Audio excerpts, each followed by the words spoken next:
Olá, eu sou Viviane Perinotto e este é o Itaúsa Cast, o nosso podcast que traz informações sobre o cenário financeiro, sobre os resultados da holding, iniciativas, avanços da Itaúsa e também do seu portfólio. E esse episódio, o último do ano, nós vamos falar sobre os resultados do terceiro trimestre de 2025 e para isso meu convidado novamente Alfredo Setúbal, presidente e diretor de relações com investidores da Itaúsa. Tudo bem, Alfredo? Tudo bem, Vivi, tudo ótimo. Vamos falar com os nossos acionistas e investidores sobre os nossos resultados e as perspectivas, né? Exatamente. Estamos caminhando aí para o final do ano e mais uma vez a Itaúsa vem com resultados muito expressivos, né, Alfredo? O terceiro trimestre foi marcado por ajustes na economia global, mas também por sinais de estabilização, diante desse cenário, a Itaúsa ainda reportou lucro recorrente recorde no terceiro trimestre. É isso mesmo, a gente está reportando um lucro de 4 bilhões e 100, né? Recorde no período para um trimestre. E é um ano difícil, né? Um ano em que as taxas de juros continuam muito altas.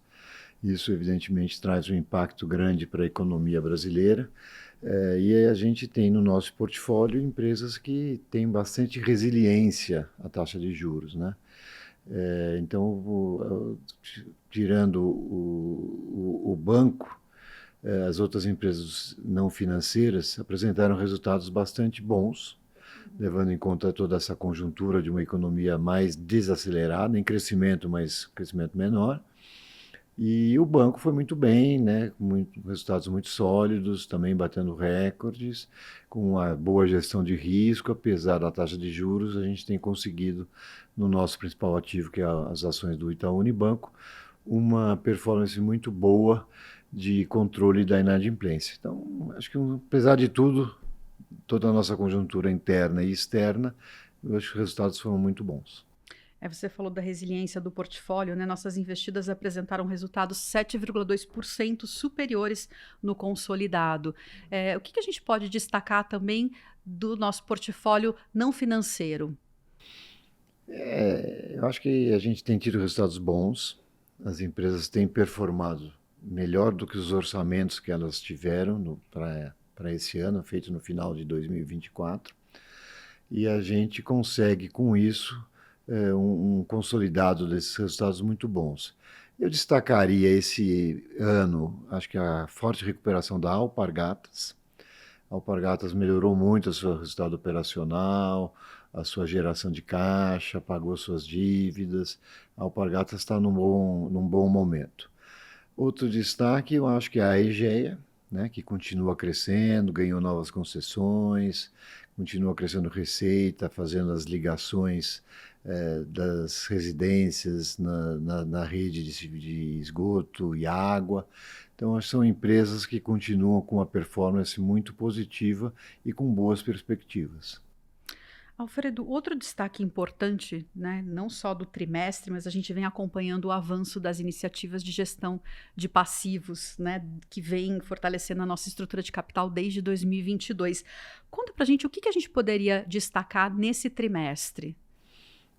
Só relembrando, né, Viviane, a gente começou um processo de investimentos fora do setor financeiro, né, em 2017. De lá até 2020, desde 2017 até 2022, final de 2022, foi o nosso último investimento, que foi na CCR, atual Motiva, né? Nós investimos 10 bilhões e meio de reais. E para isso nós contratamos uma dívida de emissão de debêntures, basicamente, que chegou a 8 bilhões e meio de reais. Então, a partir do final de 2022, a gente vem reduzindo essa dívida, fazendo alguns pagamentos, pré-pagando dívidas, né? Reduzindo, porque a taxa de juros é muito alta, né? E a Itaúsa é uma empresa holding, né? Ela vive, as suas receitas são os dividendos que ela recebe. Então, desde 2022, a gente vem nesse processo de liability management, como a gente diz, né?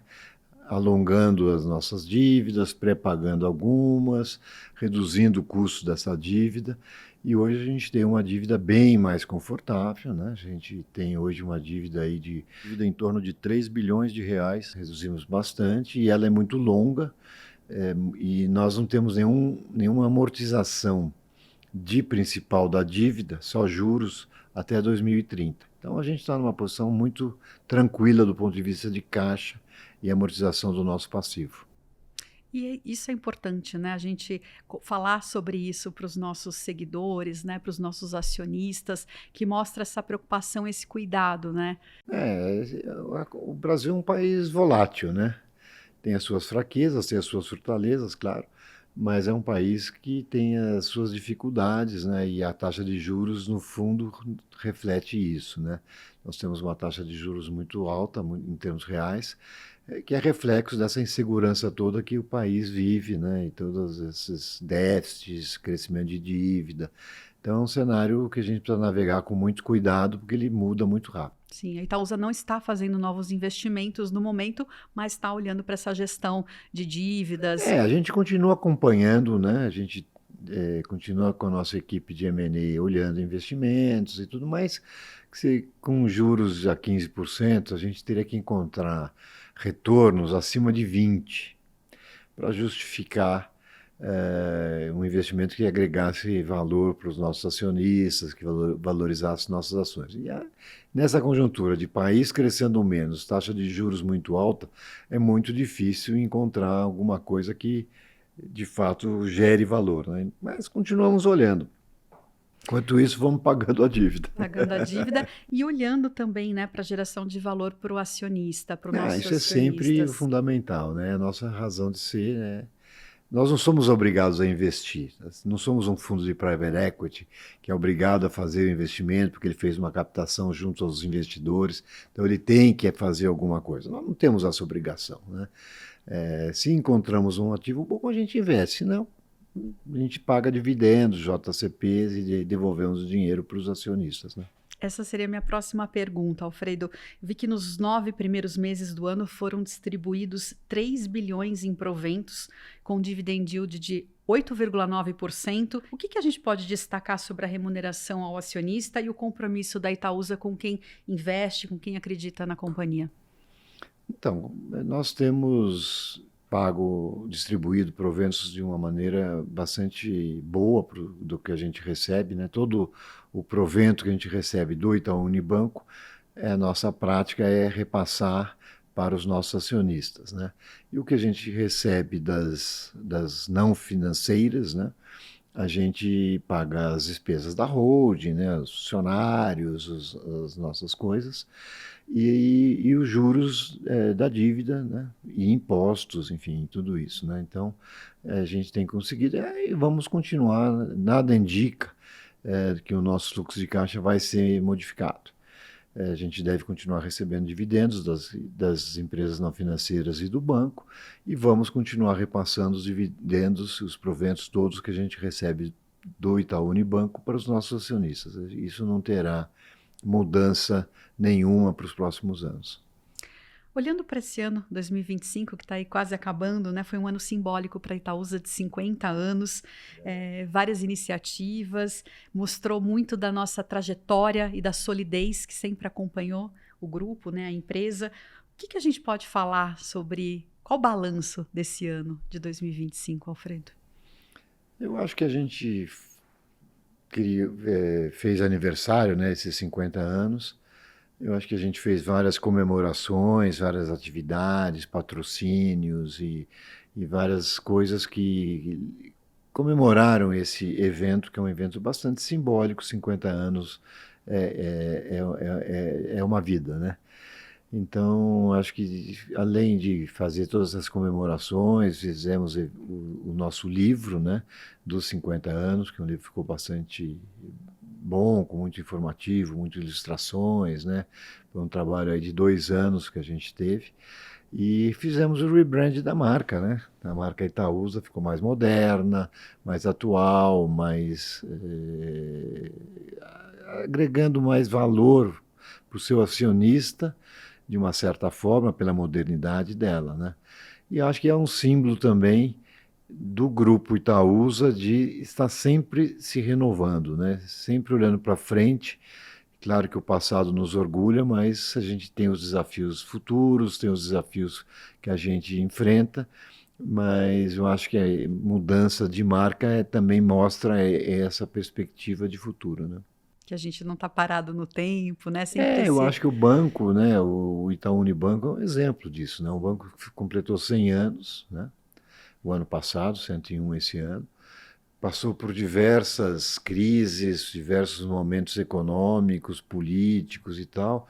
E eu acho que uma das grandes qualidades do Itaú Unibanco é se adaptar sempre aos novos tempos e às novas tecnologias, aos novos mercados. E isso também se reflete na Itaúsa, né?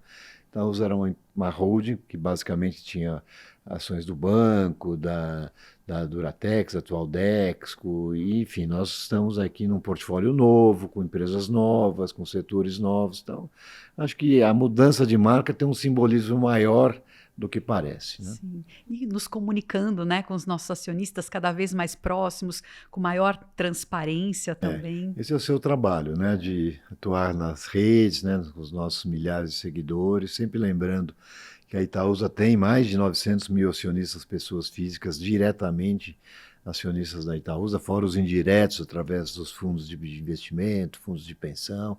Enfim, é uma responsabilidade grande e a gente procura nas redes sociais dar maior transparência, maior informação, canal no YouTube com vídeos, com apresentações, né? É uma maneira de uma empresa aberta atuar e respeitar os acionistas, né? Sim, e fica o convite, né, para você nos seguir nas nossas redes sociais, no nosso site, nosso YouTube, sempre com vídeos, né, com informações atualizadas da Itaúsa e das empresas do portfólio.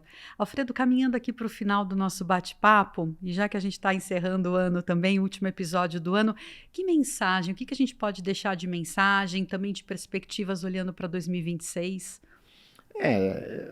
Mensagem para 2026, quer dizer, a gente continuará com um ano difícil, né?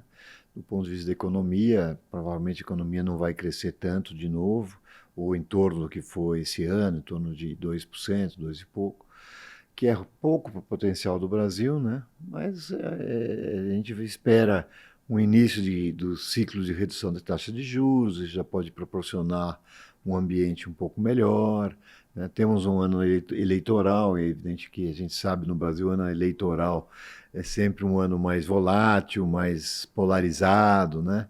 Então vamos aqui, no nosso ponto de vista dos nossos investimentos, vamos aí com toda a cautela, né?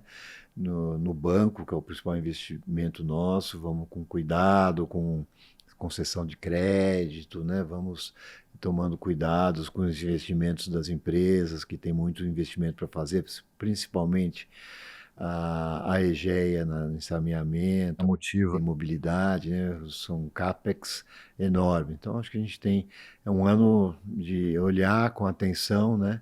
E ver, a partir de 2026, o resultado das eleições e tudo mais, como que a gente vai analisar de 2027 em diante, né? Em função dos resultados, né? Muito bem, seguimos então com disciplina, né? Disciplina, foco e geração de valor. É isso aí. Isso que nos trouxe até aqui e esses pilares vão nos levar adiante, não tenho dúvida, sabendo sempre se adaptar aos novos tempos e às conjunturas, né? Muito obrigada, Alfredo, por esse panorama, né, esse cenário. É sempre muito importante ouvir sua visão, sua opinião a respeito desses assuntos. Obrigado e obrigado aí aos nossos acionistas e investidores pela confiança de sempre no nosso trabalho, né? E você que nos acompanhou ao longo de 2025, muito obrigada. Continue conosco, continue seguindo a Itaúsa nas redes sociais, no nosso site e voltamos em 2026. Até lá.